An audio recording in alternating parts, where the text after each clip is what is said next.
So we are in the pre-training week, day 4, which means we're getting closer and closer to actually starting. I remember when I first did the one funnel away, I just could not wait. This week was a little bit tough for me because I just had so much anticipation to get started. I wanted to build my funnel. I wanted to grow my business.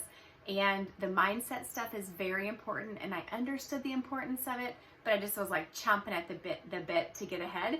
So if you're feeling the same way, savor this, take a minute and breathe it in, because it is laying the foundation for what's to come. And this is probably a huge mind shift that is coming up for you once we start the actual challenge next week. But I know that I was antsy and ready to go. So I read the entire, the huge book that came with the One Funnel Away package about what would you do if you lost everything. I read through all of that and made tons of notes because I understood the importance of following the people who had been the pioneers, who had the arrows in their backs, letting them make the mistakes and me learning from their mistakes. So I read that book. I really studied it while I was waiting for the challenge to start.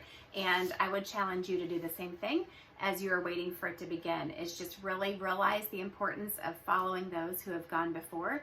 And I say to myself all the time, sometimes it's hard for me to want to do the things that I hear Russell say or that I read in his books, because they're counterintuitive to what I think.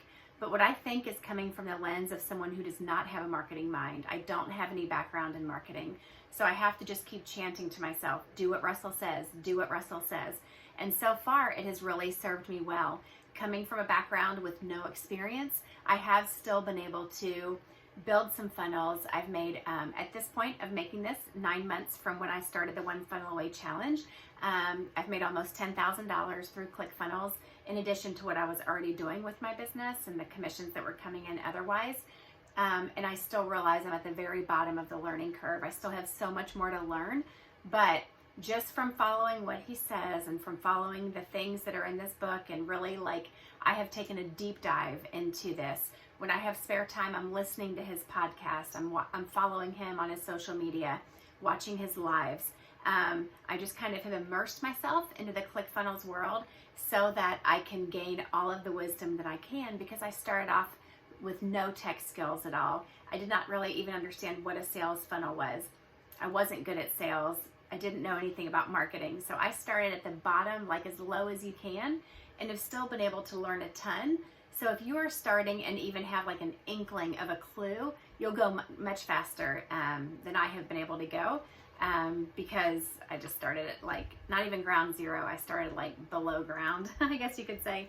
But that was the main thing that stood out to me, is to let other people pave the way and to just follow as closely as I can and learn from their mistakes so that I can make as few as possible and really flatten out the learning curve and make it easier. So I challenge you to do the same thing.